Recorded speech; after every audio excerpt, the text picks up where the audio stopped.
bueno, pasa, pasa. A mí no me molesta en lo más mínimo, pero en general la gente se queja, apaguen los micrófonos. Sí, sí, sí, está bien. Total. Bueno, mientras seguimos esperando un poquito, les voy contando que vamos a grabar el encuentro, como siempre, después lo subimos a YouTube por si alguien se tiene que ir antes, después lo pueden terminar de ver, o si lo quieren compartir, ahí acepto unas personas más. Y bueno, también nos acompaña Tamara, que se va a sumar un rato más tarde, pero que va a estar haciendo la cosecha visual del encuentro. Cualquier comentario, duda, pregunta que tengan, la pueden ir haciendo por el chat y la vamos recuperando. Y ahora, bueno, si se suma alguien más, después lo aceptamos, pero si les parece ya arrancamos. Bueno, muchas gracias por sumarse a todos y todas, y sobre todo a Gloria y a María Alicia. Bueno, un webinar que organizamos especial en el mes del 8M. Para los que no conocen a Grow, somos una ONG que tiene como misión lograr la igualdad de oportunidades laborales para todas las personas, y venimos desarrollando estos ciclos de webinars, ahí aceptó alguien más, desde que empezó la pandemia. Invitamos a diferentes personas, organizaciones, para visibilizar las desigualdades de género en diferentes ámbitos, y en especial, bueno, para debatir e intercambiar, generar estos espacios. Hoy nos acompaña María Alicia Gutiérrez, que es socióloga, profesora titular de la Facultad de Ciencias Sociales de la UBA, investigadora del Instituto de Estudios de América Latina y el Caribe de la Facultad de Ciencias Sociales de la UBA, coordinadora del Grupo de Trabajo del Consejo Latinoamericano de Ciencias Sociales e integrante de la campaña nacional por el derecho al aborto legal, seguro y gratuito. Perdón que ahí acepto unas personas más que se sumaron. Y Gloria Cortés Aliaga es historiadora feminista del arte y magíster en historia del arte. Actualmente es curadora del Museo Nacional de Bellas Artes, académica en programas de posgrado sobre curatoría crítica de la Universidad Adolfo Ibáñez y del Instituto de Estudios Avanzados de la Universidad de Santiago de Chile.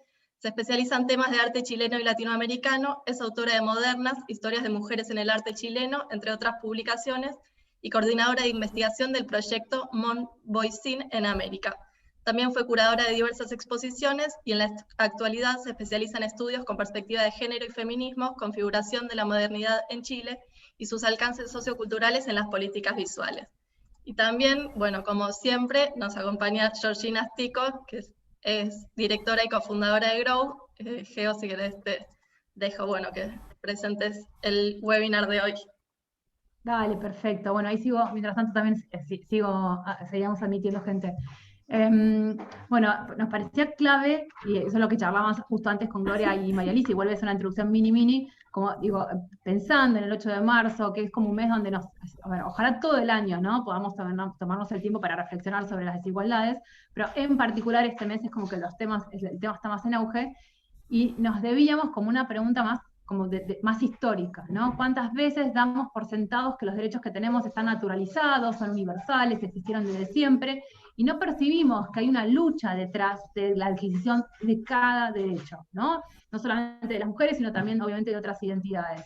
Entonces, por eso nos parecía clave en este mes, bueno, abrir esta discusión y hablar con dos especialistas, como es el caso de Gloria y María Alicia, para que nos cuenten, tanto desde la parte, desde la historia chilena como la historia argentina, bueno, ¿cuáles fueron en principio esos esos hitos que justamente promovieron este cambio, esta transformación cultural que, bueno, está en proceso, todavía no llegamos, pero que está en proceso, ¿no? En función siempre de la adquisición de derechos. Para ser conscientes de que no es que fueron universales, no es que pasaron de la noche a la mañana, sino que hubo un montón de eventos históricos y de contextos que favorecieron la adquisición o no de determinados derechos. Con esta pregunta, si querés, primero te paso a vos la palabra, Gloria, y después vamos a María Silvia, y así seguimos con el diálogo. ¿Les parece? Bueno, buenos días, primero que nada. Espero que todos se encuentren sanos, sanes y resguardados. Gracias, Georgina, gracias, Talía, por esta posibilidad de conversar y discutir en qué estamos también respecto a la lucha de las mujeres, y también pensando en un concepto de mujer amplio, no solo desde lo biológico. Y desde ese lugar, claro, en Chile, bueno, yo creo que compartimos historias muy comunes respecto a los movimientos de mujeres, pero hay ciertos hitos que en el caso chileno marcaron una agenda que se visibiliza y se va concretando ya mucho más, de forma más radical durante el siglo XXI. Pero hay ciertos momentos que yo quisiera destacar, algunos de los que se habla muy poco, porque se pareciera ser que la agenda feminista o la agenda de las mujeres se inicia con el derecho a voto. Sin embargo, en el siglo XIX ya encontramos algunas desobediencias, ¿no?, que van marcando estas rutas. En el caso nuestro, en 1875 hay un hito fundante, diría yo, que es un grupo de mujeres en la región de Valparaíso, o sea, ni siquiera ocurre como en la ciudad capital, que se toma las urnas en unas elecciones, me parece que eran municipales o parlamentarias, y exigen su derecho a voto avalándose en la Constitución de 1833, que señalaba que se garantizaba la igualdad de todos los chilenos, así, chilenos. El resultado de esta como especie de toma de las urnas obtuvo sin embargo el efecto contrario. Es que amparándose efectivamente en la Constitución del 33, que habla de todos los chilenos, es que se excluye y se emite una ley que prohíbe a las mujeres poder participar de las elecciones municipales, presidenciales y parlamentarias, avalándose precisamente en que las mujeres no éramos parte de la ciudadanía en toda su extensión como se comprendía en aquel entonces. De ahí en adelante una serie de momentos van marcando esta agenda, especialmente en el mundo obrero.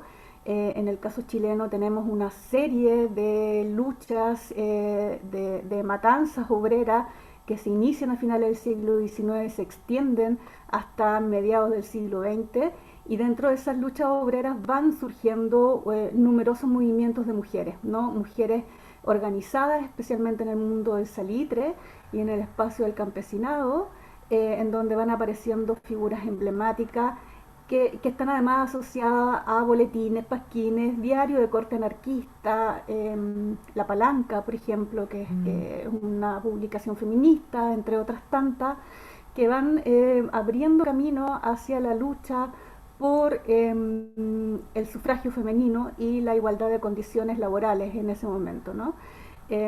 Hasta que efectivamente logramos el derecho a voto, que es el año 34, que es solo para las elecciones municipales. Recién en el 49, me parece, se nos concede el derecho al voto presidencial, pero que solo puede hacerse efectivo en la década de los años 50. Es decir, no tenemos ni más de 70 años, ¿no?, con el derecho ganado a la participación ciudadana. Y en ese sentido, en la actualidad chilena es tremendamente fundamental recordarlo, ¿no? Estamos nosotras en particular en Chile en un proceso constituyente, ¿no?, en la creación y escritura de una nueva constitución por primera vez, y me parece que también esto es un hito regional, con paridad de género,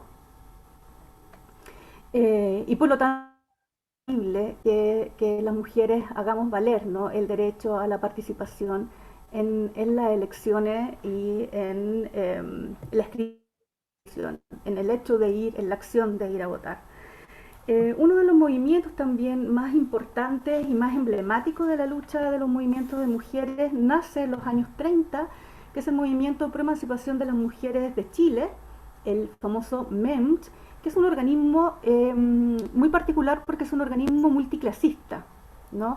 Es decir, está liderado por algunas mujeres de la élite como Elena Caffarena, una mujer tremendamente importante en el feminismo chileno, pero también está compuesto por mujeres de la clase obrera y mujeres de una naciente clase media, como podríamos entenderlo hoy día, que son aquellas mujeres que están ingresando, por ejemplo, al ámbito de la formación universitaria.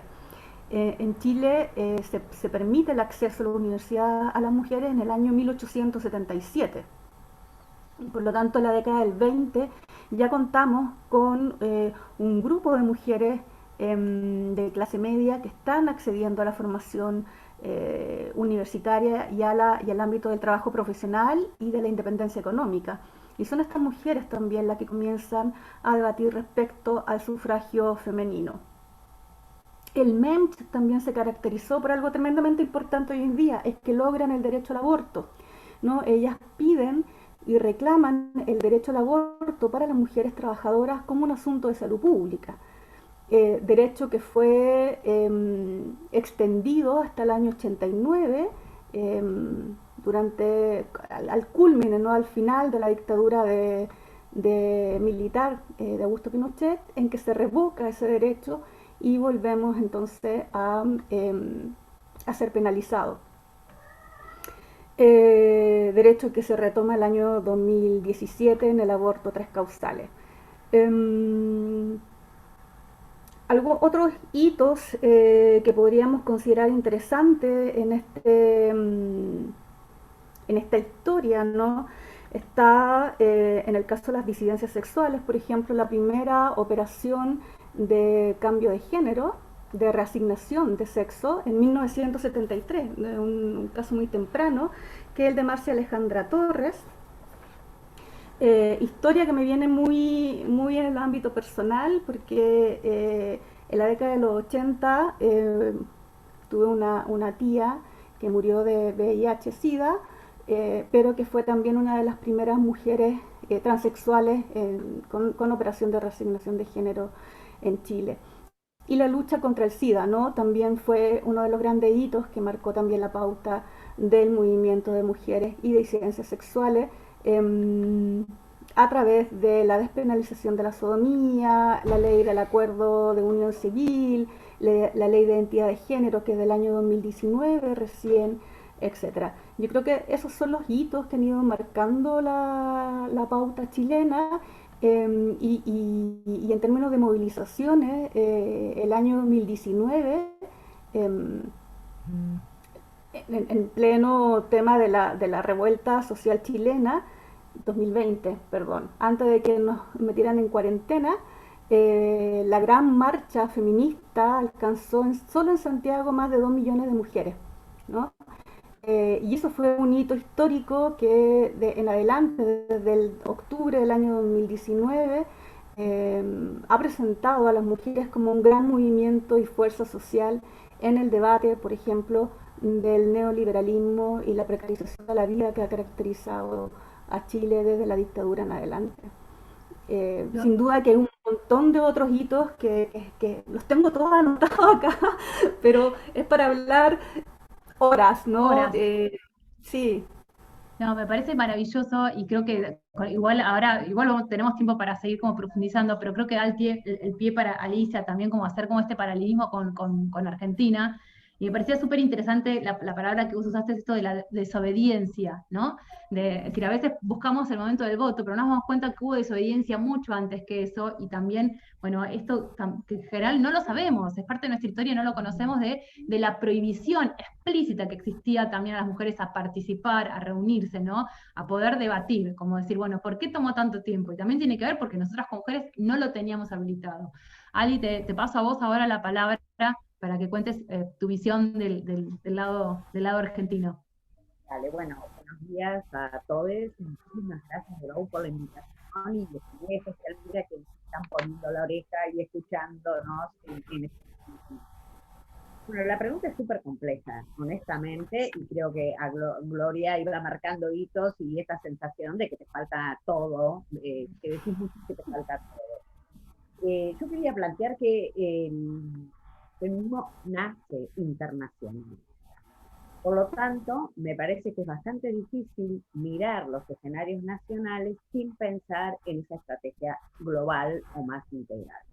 Esto no quiere decir que no haya habido momentos históricos donde lo global se ha desplegado con mayor intensidad que no.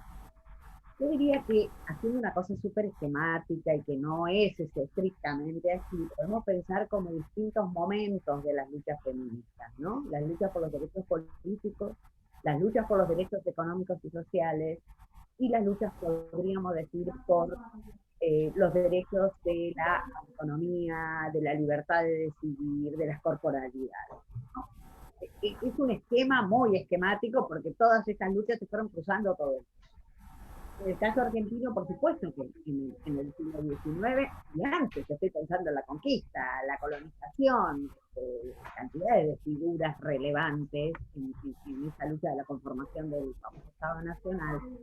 Pero pienso que el siglo XX es bastante interesante en este plano. En el año 1910 se produce el primer Congreso Internacional Feminista en Argentina, en el centenario, un momento complejo, difícil, de un debate fuerte entre lo que había sido el proyecto político, digamos, de la generación de 1880, la generación oligárquica conservadora, digamos, de desarrollo del país, y esta nueva aparición de estos nuevos grupos, clase media o como quieran llamarse, representados en el irigoyenismo en ese momento, en el Partido Radical desde fines del siglo XIX, desde ya, y la incorporación al voto universal a los varones. Recién en el año 1912, con la reforma de la ley Sáenz Peña, eso se produce, o sea, deja de haber voto calificado, teóricamente. Por supuesto, acá no entran las mujeres. Pero fíjense que en el mismo momento las mujeres hacen un Congreso Internacional Feminista, así se llama y así están las actas. Por supuesto, toda esa década es una década de la asunción del radicalismo al poder, con problemas graves, serios, con desarrollos, con adelantos y con enormes represiones, ¿no? La Semana Trágica, la Patagonia Rebelde y con intervención de las mujeres. En paralelo me parece que es interesante marcar la presencia fuerte, que después se va a subsumir de otra manera con la aparición del peronismo como un fenómeno particular de nuestro país. Me parece que es importante destacar la lucha enorme que desarrollaban las mujeres anarquistas, socialistas y comunistas. O sea, las anarquistas ya decían a principios del siglo, ni patrón, ni Dios, ni marido. O sea, estaban marcando la línea de algunas cuestiones. ¿Por qué? Porque en paralelo, por supuesto, los sectores más conservadores, muy representados con la Iglesia Católica más conservadora, estaban planteando serios debates en el tema de educación y de familia, en otros también, pero muy fuertemente en esto, sobre todo en educación, por la ley 1420 de fines del siglo XIX, que era laica, gratuita, libre, universal, etcétera, etcétera. Y el tema de familia también, y el tema de familia siempre le preocupó mucho a la Iglesia, justamente porque en las organizaciones sociales estaban presentes las mujeres demandando. Ejemplos hay un montón. Julieta Lantieri, por ejemplo, que crea un partido feminista se llama, ella se presenta a elecciones cuando no está permitido, pero es un hito, es una performance, diríamos hoy, maravillosa, que se la recuerda por eso y por muchas cosas más. O mujeres que accedieron a la universidad, Alicia Moro de Justo, no sé si fue la primera médica o una de las primeras médicas. Bueno, hay mujeres relevantes, pero porque hay un movimiento. Porque, por ejemplo, los conventillos lideraban la lucha adentro de los conventillos, y hay muchas referencias, básicamente las mujeres. Porque las mujeres están, o han estado y están, muy en el centro de la reproducción social de la vida. Entonces, en esas luchas han estado siempre. Podríamos decir que el derecho al voto, que es más o menos contemporáneo con lo que planteaba Gloria en Chile, es con el gobierno peronista, y ahí está muy fuertemente la figura de Eva Perón. Ustedes saben que la figura de Eva Perón, sin lugar a dudas, organizó a las mujeres, a las amas de casa, a las trabajadoras domésticas, etcétera, etcétera, lideró ese proceso de otorgar el derecho al voto, y hay toda una discusión sobre si era feminista por eso o no era feminista. Otras imágenes y otras formas de mover de edad no la identificarían como feminista, pero de hecho trabajó, hizo todo lo que hubo que hacer para el derecho al voto, que fue la consagración de un derecho político muy importante que suponía no solo poder elegir, sino poder ser elegida. Esa es una discusión que hoy todavía está presente. La crisis de la representación y el corte tan fuerte de género en la representación, y esta cuestión de lo que llaman las feministas liberales el techo de cristal, que es que a la toma de decisiones sigue siendo bastante complejo poder acceder. Y lo mismo que decir, es bastante complejo acceder al poder, en todo caso, ¿no?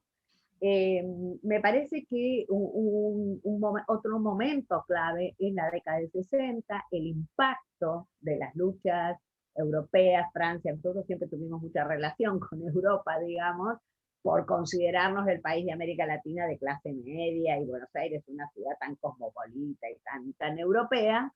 Me parece que es importante ahí rescatar que el impacto del Mayo 68 francés y las luchas que se estaban desarrollando en la Argentina, pienso el Cordobazo, bueno, varias de otras cuestiones, pusieron nuevamente sobre la mesa algunas de estas cuestiones en algunos grupos, pero tampoco era un tema, el tema de género, al interior de las organizaciones políticas de derecha de ninguna manera, pero tampoco demasiado de izquierda, digamos.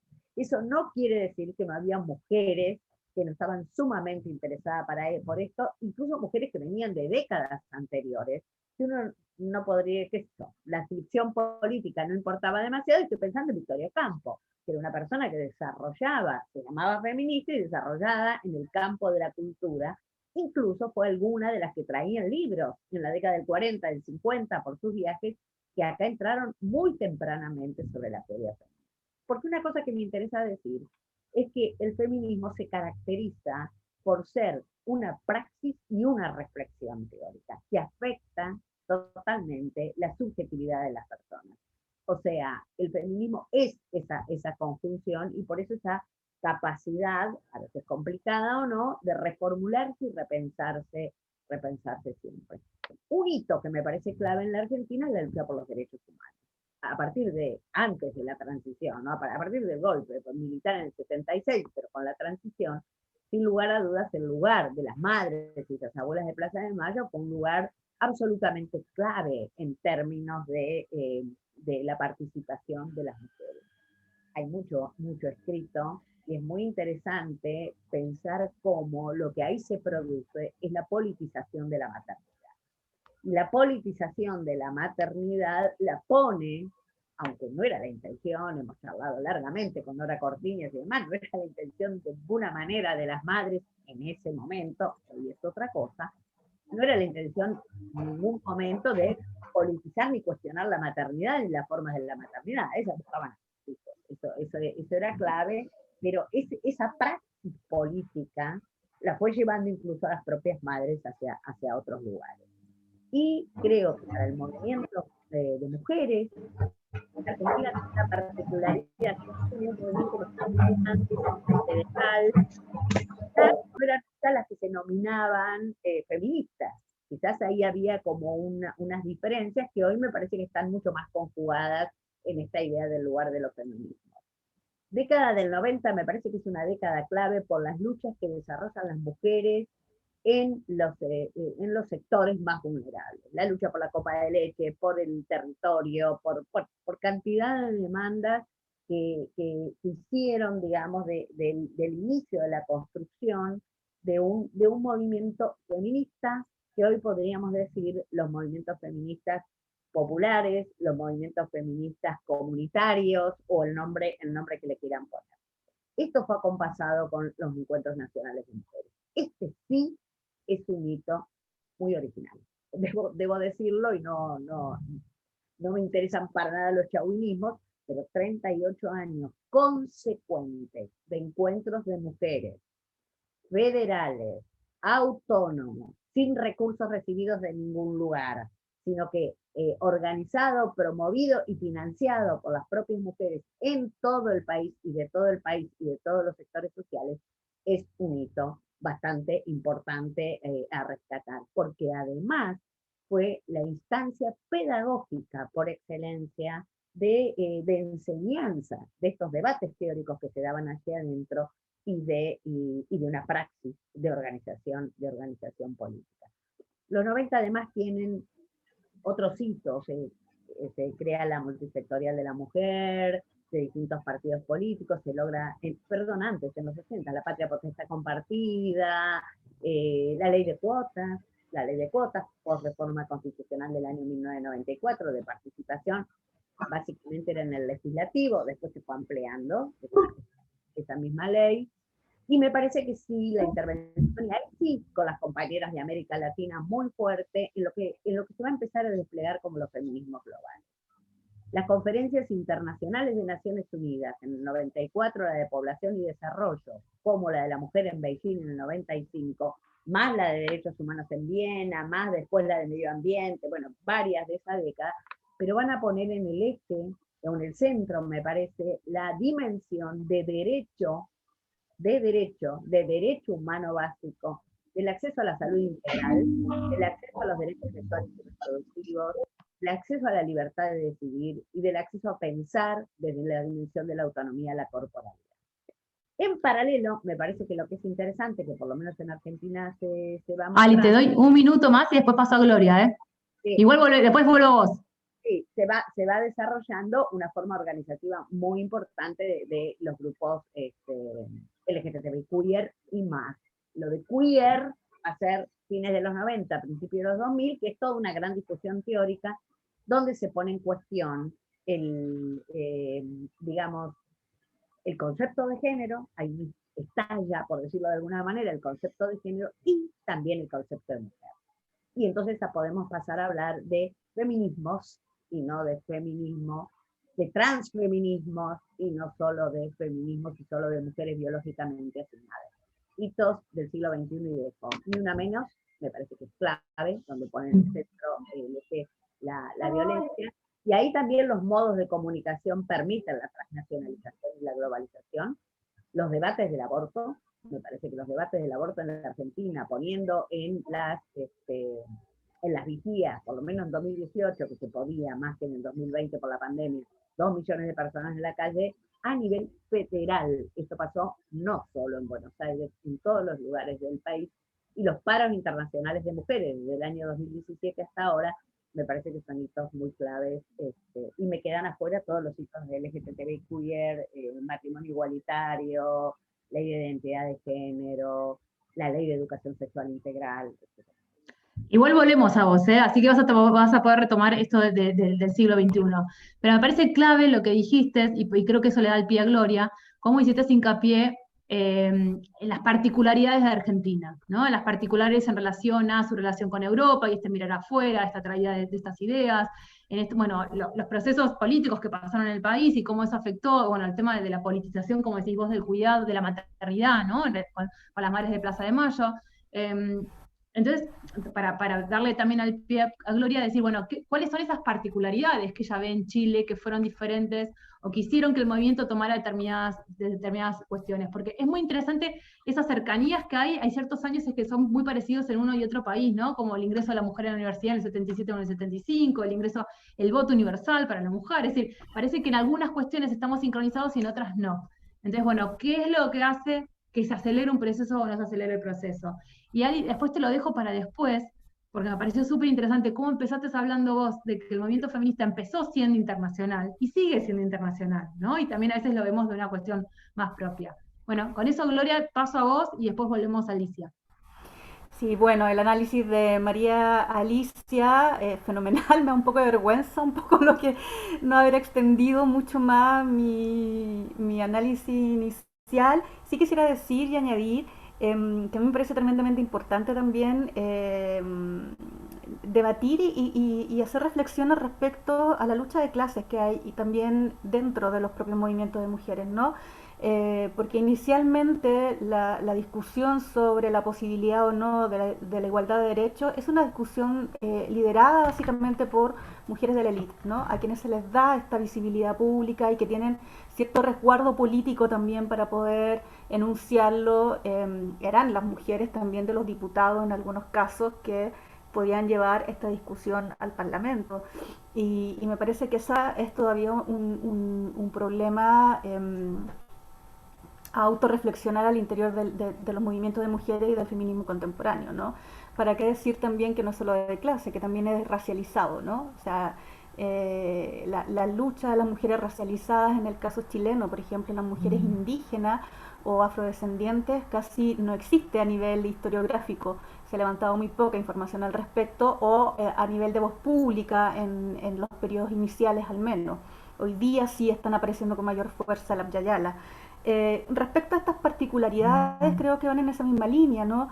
el sentido de que Chile haya sido el foco experimental del neoliberalismo a partir de la dictadura chilena, marca yo creo que una ruta, en algunos casos de retroceso y en otros casos de afiatamiento de un movimiento de mujeres, pero que también tiene sus inicios en los inicios tempranos del capitalismo chileno, ¿no? O sea, ya en el siglo XIX tenemos toda esta transformación de la idea de progreso que va marcando esta ruta en las luchas que ya habíamos señalado de las mujeres obreras. Sin embargo, porque es interesante pensar que cuando ganamos el derecho a voto, y acá nuevamente está el tema de la clase y la politización, en el caso chileno, hasta el año 70, que es cuando gana Salvador Allende las elecciones, el voto chileno de las mujeres en Chile es esencialmente un voto de derecha. O sea, los gobiernos de derecha son escogidos principalmente por el voto femenino. Hasta el Frente Popular, más o menos en los años 50-60, y se refuerza con mucha más fuerza en los años 70, y eso tiene que ver también con una amplitud de acceso al derecho a voto universal de las mujeres de otras clases sociales, especialmente aquellas de clases obreras. Y a partir del retorno a la democracia, el voto de las mujeres ha tenido una inclinación hacia gobiernos democráticos, ¿no? Digamos, más hacia el ala de la izquierda chilena. Y eso me parece importante también de señalar, ¿no? No porque hayamos tenido el voto en nuestras manos, el ejercicio ha sido necesariamente de una igualdad de derechos, particularmente asociados a gobiernos que faciliten esa igualdad de derechos. El movimiento sufragista estaba muy asociado también a la Iglesia Católica, que a diferencia de los partidos de izquierda de entonces, sí apoyaba la igualdad de derechos de las mujeres en el ejercicio del sufragio, no así los gobiernos del Partido Comunista, por ejemplo, entre otros de aquella época.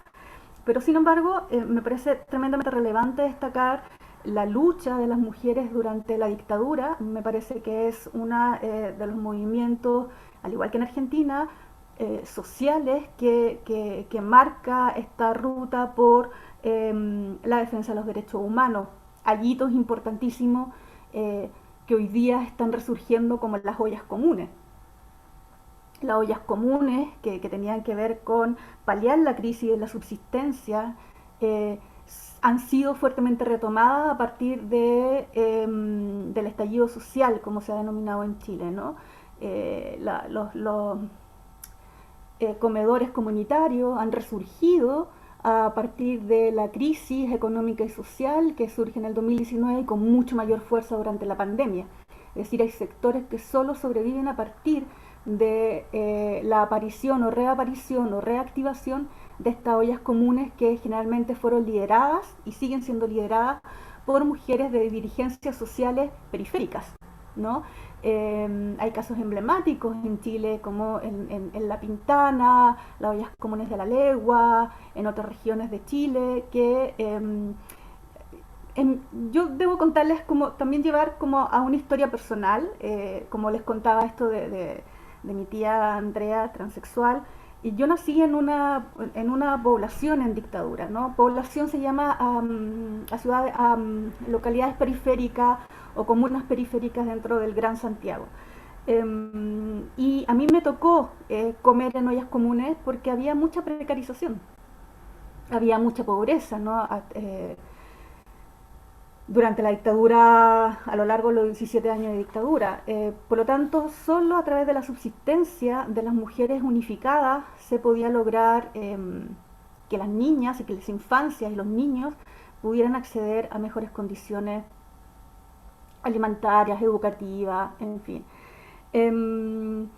Dentro de la lucha de las mujeres en dictadura, muy tempranamente existe un hito en el año 78, que es la primera manifestación de mujeres, tan solo unos cuantos años después del golpe de Estado, en el Teatro Caupolicán. Eso marca un hito de aglomeración, de conjunción de fuerzas femeninas que comienzan a agruparse en distintos territorios y en distintas organizaciones, como el Círculo de Estudio de la Mujer, la emblemática Casa de la Mujer La Morada. Una de mis mejores amigas, Alessandra Buroto, perteneció, por ejemplo, a esta comunidad de intelectuales que llegaron a producir, ¿no?, pensamiento, acción feminista en aquellos años. Algunas manifestaciones importantes fueron, por ejemplo, el despliegue del lienzo frente a la Biblioteca Nacional de la Democracia Ahora, movimiento feminista. Hay muchas fotografías que muestran ese hito importante. Y algunas otras consignas del movimiento Mujeres por la Vida, que está principalmente compuesto también por grandes intelectuales y artistas, mujeres artistas chilenas, como el No Más, La Libertad tiene nombre de mujer, el Somos Más, que también fue una marcha silenciosa en el año 85, o el No Me Olvides del año 88, en fin. El año 89 también se conglomeran miles de mujeres en el Estadio Santa Laura, que había sido un centro de detención y tortura, y en donde nacen también todas estas agrupaciones, así como las madres de la Plaza de Mayo, comienzan a aparecer agrupaciones de mujeres democráticas, de la agrupación de familiares detenidos desaparecidos, la agrupación de familiares ejecutados políticos, en donde hay grandes lideresas, ¿no?, haciendo llamamiento por el retorno a la democracia y por la justicia política respecto a las violaciones a los derechos humanos en ese momento. El colectivo de la Cueca Sola, por ejemplo, es uno de los grandes hitos. Tú, María Alicia, hablabas de los ejercicios performáticos que se realizan un poco dentro de estos movimientos de mujeres, ¿no? Está la Plaza de Mayo, o está la Cueca Sola, que son mujeres que efectivamente bailan esta cueca, que este baile nacional chileno, muy de la élite, ¿no?, que frente al Palacio de la Moneda o en lugares de tortura. Esta toma de mujeres del año 75, de 1875, también es un acto performático, y comienzan a aparecer efectivamente mujeres artistas que se toman el espacio público, como Lotti Rosenfeld, ¿no?, con las famosas cruces, millas de cruces en el espacio público. Y por cierto, un sinnúmero de movimientos feministas que nacen en agrupaciones territoriales organizadas en las poblaciones marginales, que al mismo tiempo están asociadas al Partido Socialista y al Partido Comunista. Creo que eso marca un territorio y una particularidad de lucha, en el caso chileno, en el cual ya no hay un retroceso, no es posible retroceder, ¿no? Cuando retorna la democracia, la lucha continúa, porque nunca hubo proceso de reparación y justicia. Entonces es algo, han pasado 50 años, no han pasado tanto, ¿no? Yo tengo 50 años. En ese sentido, es una historia tan reciente como la de ustedes, pero no hubo en este caso ni justicia ni proceso de reparación. Por lo tanto, es algo que permanentemente sale a discusión. Mira, ahí tomo el pie ahora para la Alicia y después vuelvo a vos. Me parece maravilloso porque las dos trajeron el tema de la interseccionalidad en relación a las mujeres, ¿no? Es decir, primero que no es la mujer, somos las mujeres, y en esta interseccionalidad que tiene que ver con la clase social, que tiene que ver con la etnia, que tiene que ver con la nacionalidad, que tiene que ver con la identidad de género, que tiene que ver con la orientación sexual, ¿no? Es decir, esta cuestión de pensarlo desde ese lugar. Y cómo también, me parece interesante, que creo que salió en las dos exposiciones, quiénes son esas mujeres que acceden primero, ¿no?, a ese poder de voto. Es decir, esta cuestión de elite, y que por querer acceder a ese voto y tener esa participación no significa que tengan quizás un pensamiento feminista, que esto también, Ali, vos también lo trajiste, ¿no? Entonces, bueno, que trae otra dificultad, no es solamente acceder, sino aparte, de alguna manera, es como cambiarnos la cabeza, ¿no? Es decir, poder vernos, es decir, sacarnos de esta cultura hegemónica en la cual estamos insertas, porque fuimos socializadas del mismo lugar. Qué difícil que es ver los propios privilegios, ¿no? En este sentido, desde este lugar, ¿no? Pienso en estas mujeres que vos decís, las primeras que votaron, que sostenían es decir, partidos y movimientos que no iban hacia sus derechos, pero bueno, que tiene que ver con los propios privilegios que uno vive en ese momento. Y creo que eso da el pie a las siguientes preguntas, que me parecía como clave también hacerles a las dos. Ali, si querés empezar vos hablando sobre esto, que tiene que ver con esta sensación que a veces tenemos, que los derechos adquiridos ya los tenemos, que nadie nos los puede quitar, ¿no? Y no nos damos cuenta que o por lo menos es una reflexión que nosotras constantemente estamos tratando de promover desde Grow, que al ser adquiridos, que alguien nos lo dio, alguien nos lo puede retirar, ¿no? Tomo el caso de Polonia particular, bueno, que fue toda la discusión en relación al aborto, ¿no? Pero bueno, ¿cuántos otros derechos perdemos a lo largo?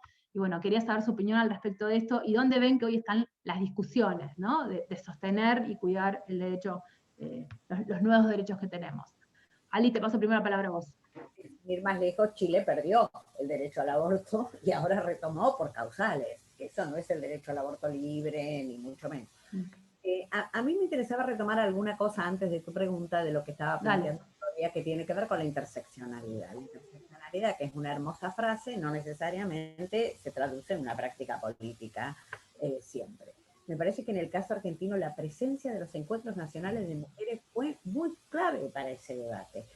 Porque en los años 90, recuerden que en Argentina aparecieron los piqueteros en contra de la política neoliberal con los cortes de ruta, y quienes estaban encabezando los cortes de ruta no eran las que después negociaban, ni mucho menos, pero las que estaban encabezando el corte de ruta en las ollas populares eran las mujeres. Y ahí fue una instancia de debate fuertísimo respecto de la violencia, el tema de la violencia, el tema de lo que después se llamaron derechos sexuales y reproductivos, que era digamos, lo que tenía que ver con la reproducción social de la vida. Eso siempre han estado las mujeres adelante, y creo que en paralelo estaba esta élite, como dice, o este feminismo liberal, como uno lo puede llamar y demás, yo lo intenté decir cuando hablé del techo de cristal, que estaba peleando por derechos. Ahí hay todo un tema. ¿Dónde está la interseccionalidad que siempre está entre género, clase, raza, etnia y demás? ¿Y qué campos de problematización avanzan, trabajan unos feminismos y otros? Me parece, vuelvo a repetir, que el Encuentro Nacional de Mujeres, desde el encuentro de el año pasado no se pudo hacer presencial, desde el 2019 en La Plata y desde antes del 2018 en Trelew, está discutiendo la nominación, que va a pasarse a llamar Encuentro Plurinacional de Mujeres Lesbianas, Travestis, Trans y No Binarios. Y eso sigue siendo una discusión. Hay todo un grupo que ya lo adoptó como tal, y hay todo otro grupo que dice, no, lo tenemos que seguir discutiendo. Pero lo que muestra eso, de facto, es que todos esos grupos estaban participando en los encuentros. No importa que se llamara el Encuentro Nacional de Mujeres, estaban participando y estaban produciendo los debates. Los derechos se luchan, los derechos se conquistan, nadie regala nada, por lo tanto te lo pueden sacar. Y claro que los derechos están en riesgo en este tiempo, y claro que los derechos están en peligro, y tenemos esa asincronía o aparente contradicción que vamos logrando algunos derechos, como el caso de la Argentina, el derecho al aborto, el año pasado, pero en paralelo, y también desde la década del 90, se vienen articulando los llamados grupos fundamentalistas, grupos antiderechos, grupos fundamentalistas conservadores, lo que ustedes quieran decir, que también fueron haciendo una práctica política y una lucha. Sobre todo Naciones Unidas, OEA, la supercoparon y la fueron tomando desde los años 90 en una estrategia global de discusión y de querer sacar de la escena los derechos humanos universales y bajar esa discusión después a formas organizativas, regionales, nacionales, locales. Y eso hay mucho trabajo a nivel regional de ese efecto y de lo que está pasando en todos los países, y hay muchos trabajos como operan en la Argentina. La estrategia de estos grupos es decir, aquí aparecieron unos grupetes, ellos llaman contra la ideología de género, aquí aparecieron unos grupetes que se llaman feministas, LGTBQ y demás, que lo que están tratando de remontar es aquella batalla perdida de los 70, y están retomando el marxismo cultural, el feminismo y demás, para volver a atacar contra los valores.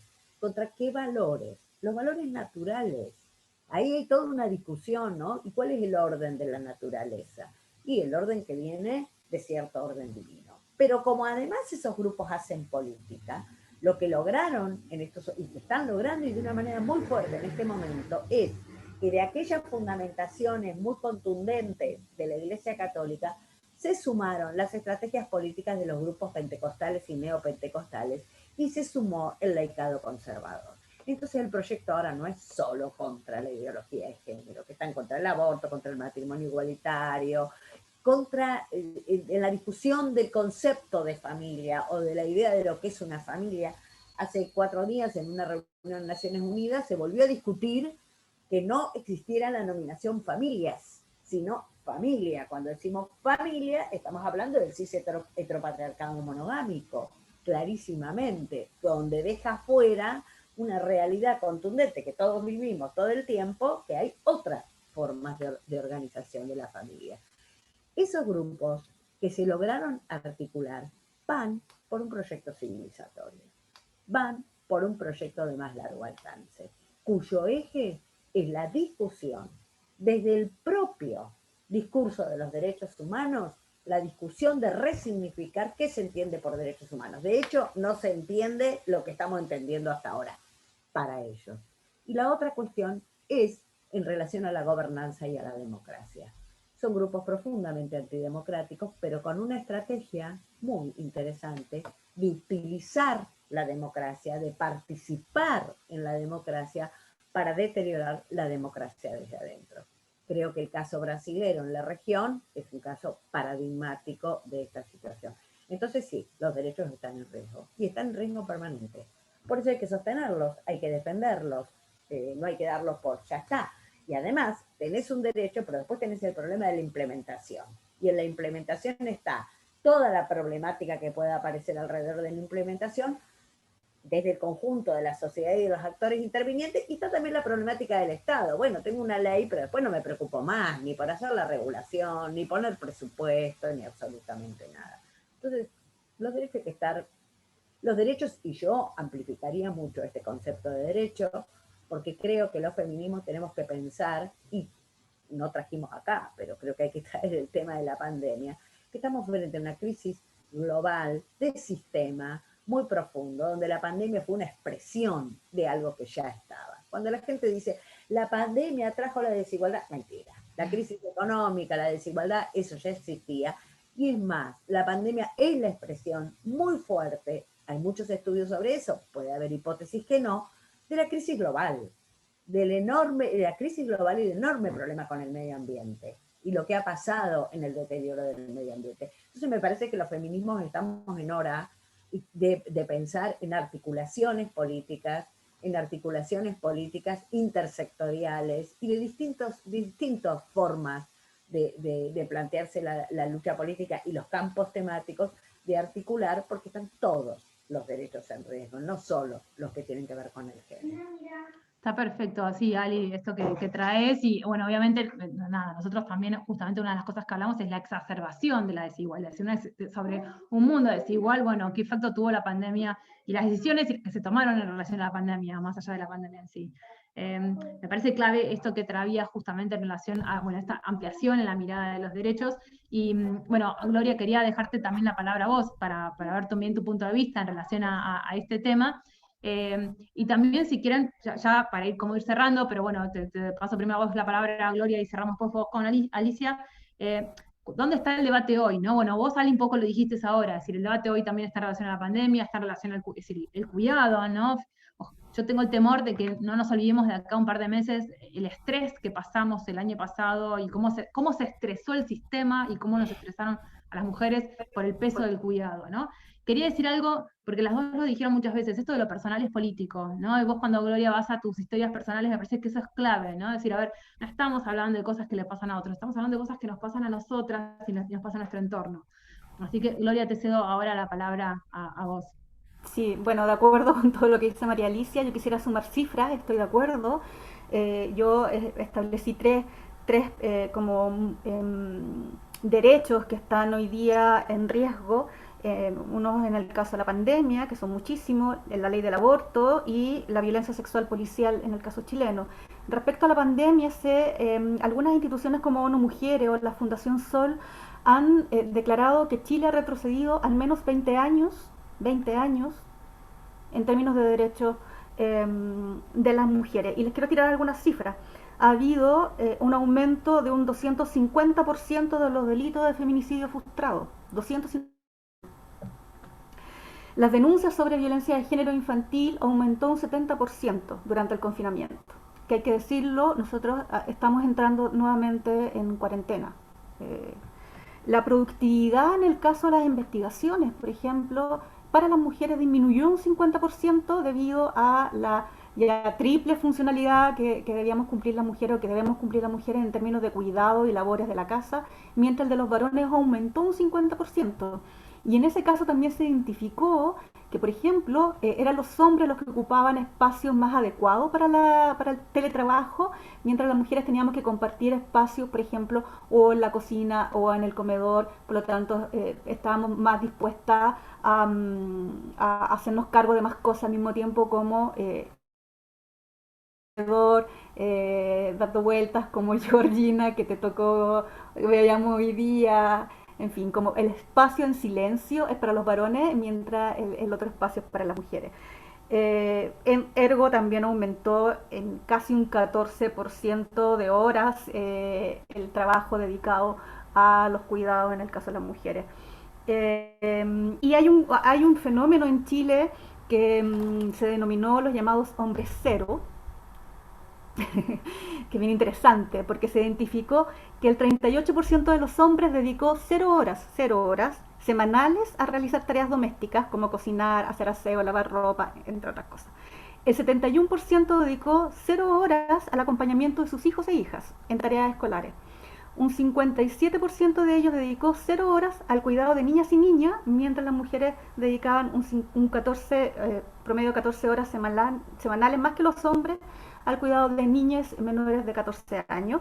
Y aparecieron, algo que ya sabíamos, pero acá se visibilizó, los llamados papitos corazón, que significa aquellos hombres que no se hacen cargo, ¿no?, de las pensiones alimenticias de sus hijas, que aumentó en un 84% los casos de alimentarios o representantes legales que no pagan pensiones de alimentos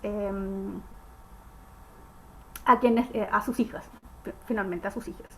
Respecto a la ley del aborto, ya ha comenzado las objeciones de conciencia, no solo de parte de médicos, sino también de instituciones como clínicas privadas y clínicas de financiamiento mixto, ¿no?, estatales y privados, que ha impedido que se la ley por 3 causales, y eso está sumado al desconocimiento de protocolos, la falta de capacitación en los personales que llevan a cargo, ¿no?, estas intervenciones, y la ambigüedad en las evaluaciones médicas que siguen siendo las principales falencias. Y en el caso también durante la pandemia hubo un hecho que lo reafirma: 111 mujeres quedaron embarazadas debido a una falla de un anticonceptivo distribuido, ¿no?, por el Estado, que es el Anulet.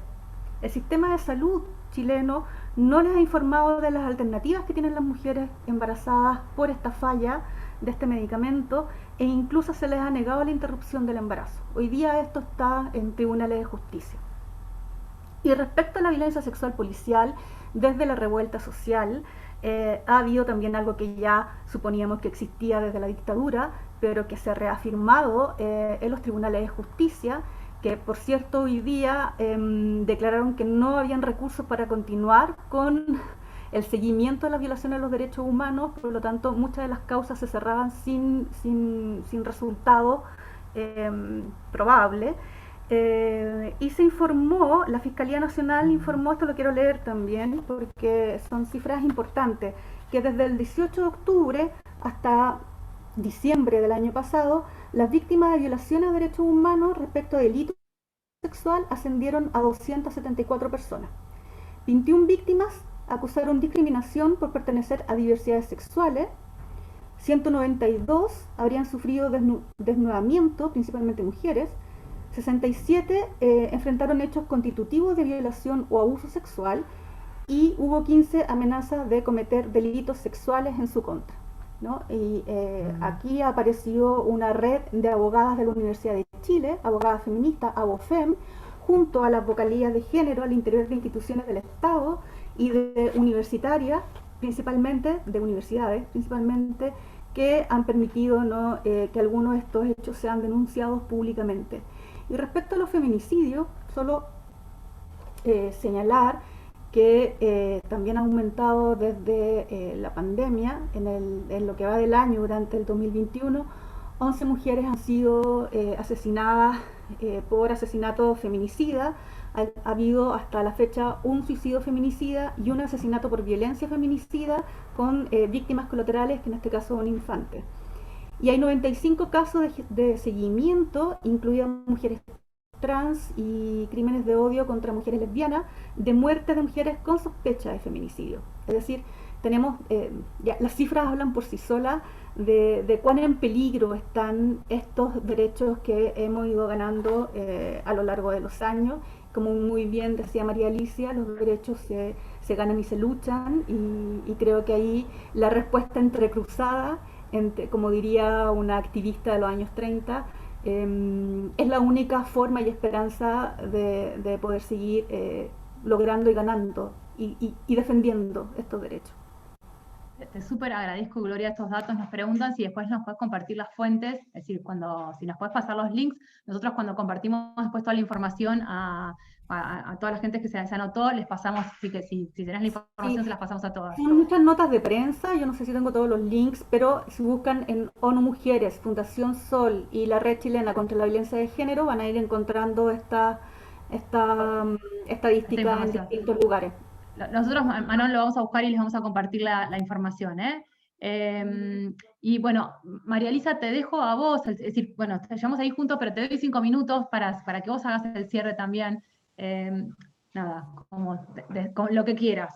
Decirlo como tu conclusión, porque me parece súper interesante, la verdad, toda la exposición que fueron haciendo las dos, y creo que quedó clarísimo, bueno, cuánto tenemos que luchar por mantener lo que tenemos y para lograr hacia dónde vamos más, ¿no? Pero bueno, te dejo. Quiero escucharte a vos haciendo el cierre.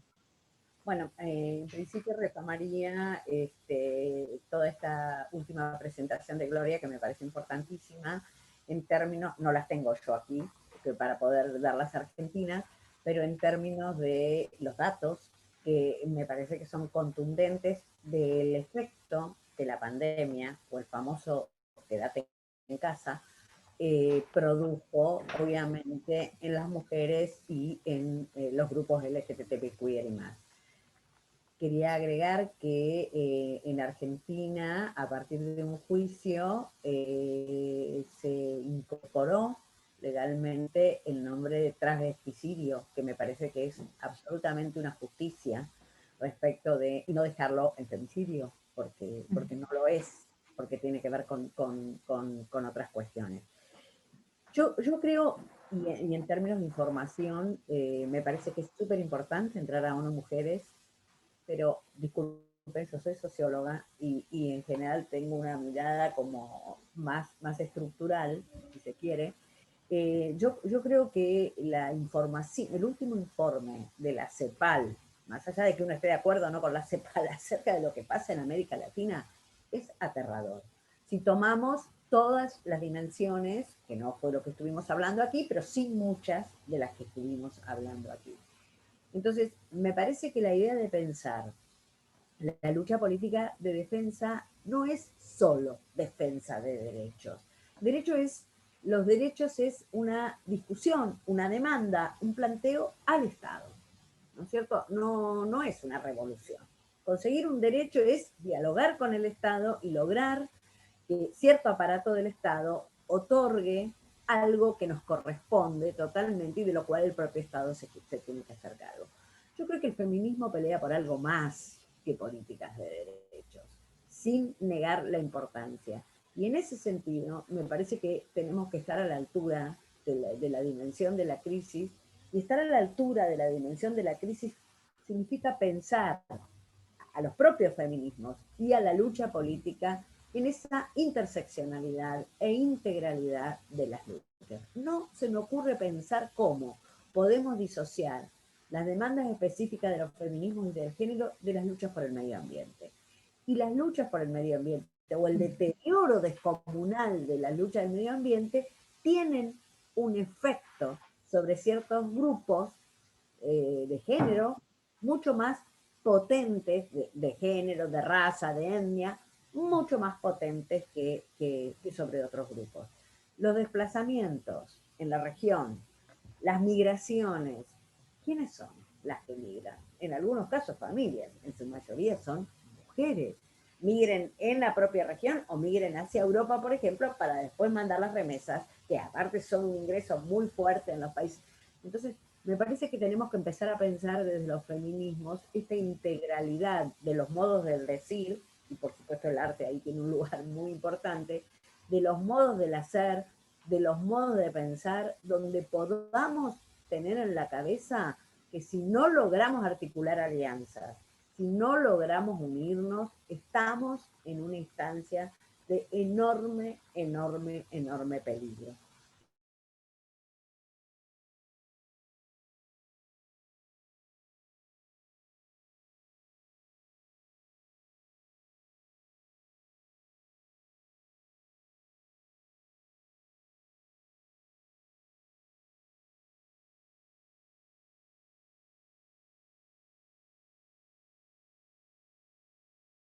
Los varones que no entregan la cuota alimentaria, que no esto, que no lo otro, que es verdad y que es sumamente importante. Pero yo creo, discúlpenme, que tenemos que salir un poquito del chiquitaje. Y en todo caso, si estamos pensando en autonomía como lucha de los feminismos, la autonomía económica también es clave. Entonces tenemos que pensar en una reforma financiera. Tenemos que pensar en cómo reformamos, modificamos y redistribuimos la riqueza de otra manera. Y no hablo solo de la Argentina, hablo de la región y de otros países, pero la región es muy grave lo que está pasando. Y entonces me parece que si no hay una verdadera reforma estructural, que acompañemos y pensemos y articulemos todos los movimientos, se nos va a poner muy difícil para todos. Bueno, eso. Oh, buenísimo, Alicia. Gloria, sé que tenés algo que querés compartir, así que compartir tu pantalla mientras... nada, creo que nada, maravillosa y súper agradecida a las dos por haber participado de este espacio, por ser tan generosas con su conocimiento y con nada, y permitir también este diálogo entre todas. Clave esta unión que haces, María Alicia, entre los movimientos, bueno, feministas y ambientales también, ¿no? Pienso lo que nos está pasando ahora nosotros en el sur, y en particular con los incendios en Chubut, y esa falta de mirada, perdonen que acá casi...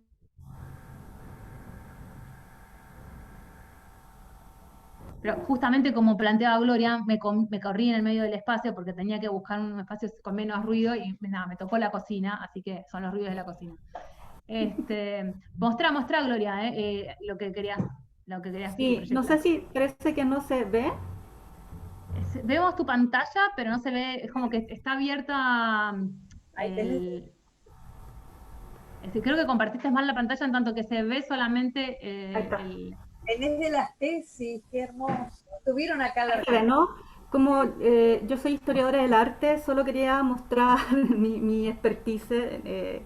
Tiene que ver más con los movimientos artísticos chilenos. Quería mostrarles solo algunas imágenes de algunas manifestaciones de mujeres ligadas a este espacio del activismo visual, ¿no? Estamos mirando la carpeta, ¿eh?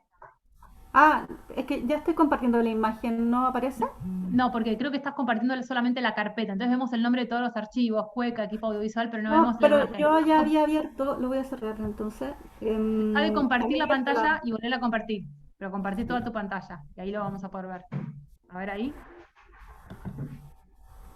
Perfecto. A los chats, nosotros acuérdense que lo estamos grabando, así que después si hay algún otro mensaje, se los vamos a hacer llegar o a Alicia o a Gloria. Les agradezco que nos quedemos estos minutos más, así vemos lo que Gloria nos quiere mostrar. Igual queda ahí compartido. ¿No se ve tampoco? ¿Se sigue sin ver? Seguimos viendo tu pantalla con los archivos, pero no vemos el archivo en sí. Ay, qué pena.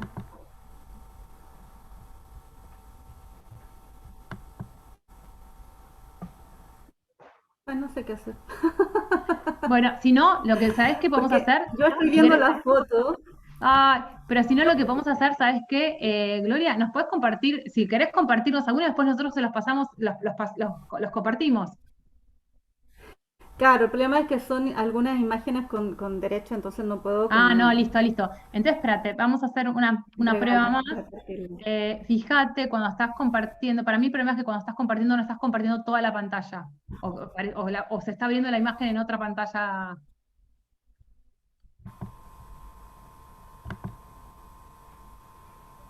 Lo que puedo hacer es intentar mandártela por correo, mientras tanto resolvemos algunas preguntas si es que hay Perfecto, preguntas. dale, y Me yo quedo las muestro pegado en acá, las pantalla. comparto acá, y nada, y después las borro, así mantenemos la privacidad.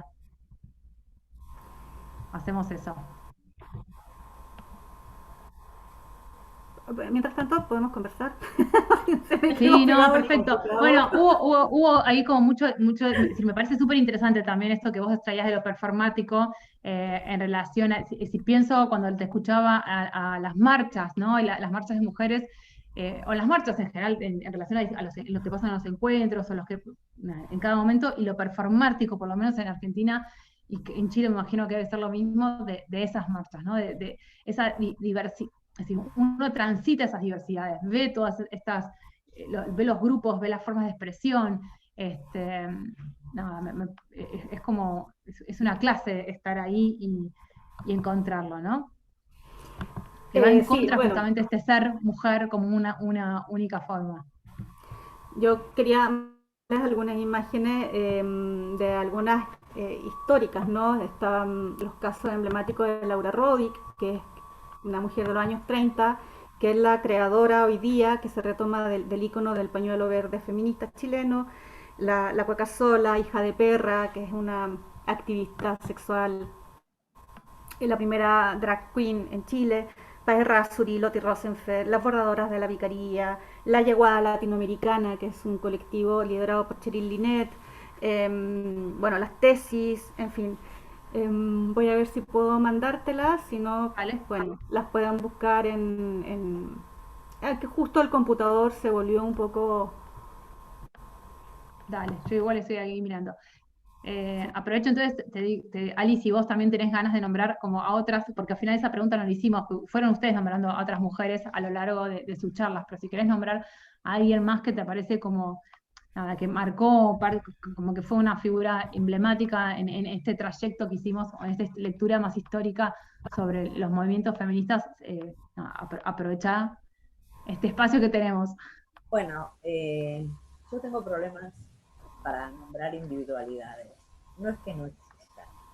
Y ya dije Julieta Castieri, la propia Eva Perón, puedo decir Victoria Campo, puedo, qué sé yo, tengo acá un listado, Nora Cortiña, Alicia Moro de Justo, la multisectorial de la mujer, digamos, cantidades. Pero a mí me parece que lo importante, por supuesto, que es hacer genealogía y recuperar a estas personas clave.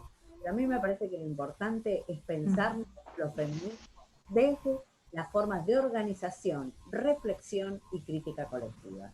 A mí me Mm. parece que los derechos se consiguen desde ahí. Y por supuesto que en cada una de esas luchas podemos pensar el derecho del aborto. Bueno, Marta Rosenberg, Marta Lanís, Mabel Gabarra, te puedo nombrar muchas personas muy claves de distintos lugares del país, no solo de la capital. A mí lo que me interesa es marcar la importancia de la federalización de esta lucha, la regionalización y la globalización de esta lucha. Porque creo que solo así. El ejemplo de la globalización, cuando nosotros hicimos el debate en el 2018 del aborto, en el 2020 se repitió, una noche yo estaba en la articulación nacional de la campaña y dijimos, che, tenemos que buscar apoyos internacionales. ¿Cómo lo hicimos? Como lo sabemos hacer las feministas. Yo conozco alguna en Londres, yo conozco una en Chile, yo conozco una en Honduras. Mandamos mail y hubo 58 pañuelazos de apoyo al debate frente a las embajadas y los consulados argentinos en países que ni siquiera sabemos cómo llegó. Entonces me parece, yo quiero rescatar eso, más allá de que puedo mandar un listado de personas, algunas nombré ahora, me parece que el colectivo Ni Una Menos, uno puede nombrar, qué sé yo, todas las comunicadoras que lanzaron ese hashtag, como se dice actualmente, y por supuesto que tienen por supuesto que tienen, hay nombres. Pero yo creo que con los nombres solos no hacemos demasiado. A mí me interesaría, por ejemplo, hoy rescatar a la Asamblea Feminista de la Villa 11 y 14, la Asamblea Feminista de la Villa 31, o sea, ahí, claro que hay que podemos rescatar. Pero lo más difícil justamente de esa clave blanco y demás, lo que es más difícil rescatar es las formas organizativas colectivas. Está perfecto.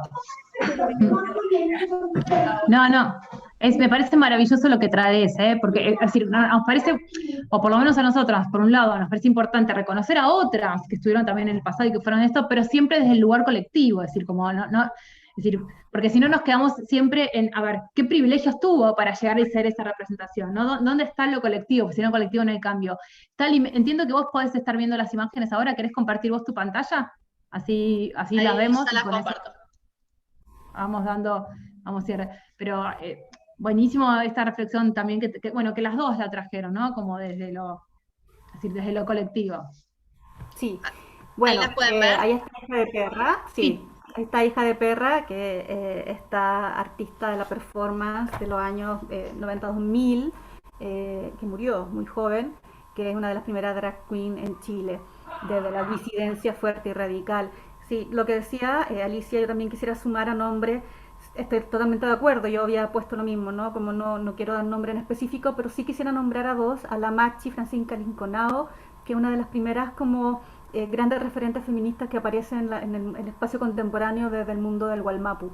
Y a Macarena Valdés, que fue una líder medioambientalista asesinada por estos conflictos medioambientales. Es importante nombrarla. Si quieres vas pasando, yo solo quiero como ilustrar, esto fue, bueno, las tesis, una de las convocatorias más grandes que se realizó frente al Estadio Nacional. Muchísimas mujeres, bueno, esta es una de las fotografías, dale nomás.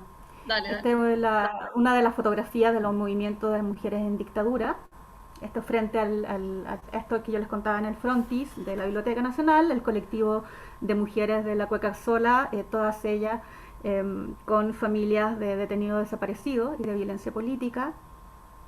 Siguen hoy día activas, muchas de ellas ya han muerto lamentablemente, pero sus hijas continúan con el colectivo. Avanza nomás, Talía, solo para mostrarlas muy así. Bueno, otra vez está lo de las tesis, eso es la Plaza de la Dignidad. Este es el afiche del año 37 de esta artista, Laura Rodig, y esta es la imagen que hoy día tenemos en el pañuelo verde, no sé si ustedes alcanzan a ver, ahí está el pañuelo verde chileno que retoma la imagen de esta mujer. Las joyas comunes, este en el caso de durante la revuelta chilena.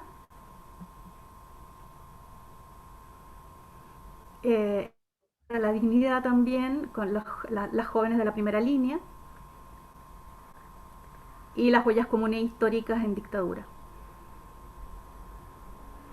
Esta es Serigráfica, un colectivo emancipador de gráfica insurgente que ahora en este 8 de marzo pusieron este gran lienzo de las emancipadas, de la guerrera emancipada. Ellas realizan gráfica callejera, son un colectivo maravilloso, por lo demás, hay que decirlo.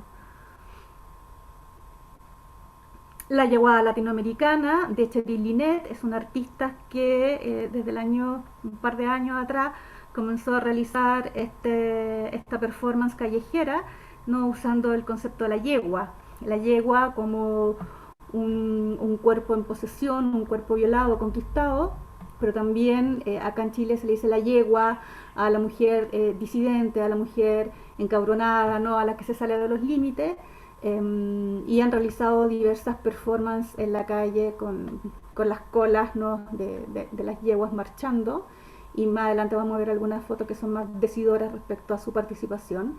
Rizoma Alzada, que también es un colectivo de mujeres que a través de la palabra y la voz y la música y el sonido han estado realizando prácticas insurgentes en la calle. Ahí está Cheryl Lynette, entonces, es la posición que ellas toman frente a la fuerza policial. Han sido violentamente reprimidas durante el último año. Histórica, que es una intervención que se realizó en esta marcha de 2 millones de mujeres en el 8M del año pasado, con la brigada Laura Rodic, que es una brigada feminista de la coordinadora 8M. Ahí está nuevamente la yeguada. Y también esta es la yeguada latinoamericana que se realizó frente a una comisaría policial en el contexto de las primeras denuncias de violaciones en el contexto de la revuelta del 19 de octubre. Creo que es la última esa, ¿no? Sí, creo que eso era. Solo se las quería mostrar para contextualizar visualmente algunas de las cosas que hemos hablado. Súper interesante. Bueno, nada, muchísimas gracias a las dos, a Gloria y a Alicia por este espacio. Nada, después en breve les vamos a pasar la cosecha visual cuando Tami ahora después la realice. Y bueno, vamos a compartirles el link también a la grabación. Nada, fue un placer escucharlas a las dos y realmente aprender de esta intersección. Nuestro objetivo es también después traer otras historias, pero todavía no lo logramos para conocer qué pasa en Bolivia, qué pasa en Brasil, qué pasa en otros países de América Latina, ¿no? Para empezar a tomar esta conciencia más internacional, ¿no? Y vernos desde un punto de vista más, esta invitación que decía Alicia, más amplio. Así que bueno, muchísimas gracias a todos y todas y por haberse quedado este tiempo extra, porque casi nadie se fue, así que un placer. Muchísimas gracias. Chao, adiós.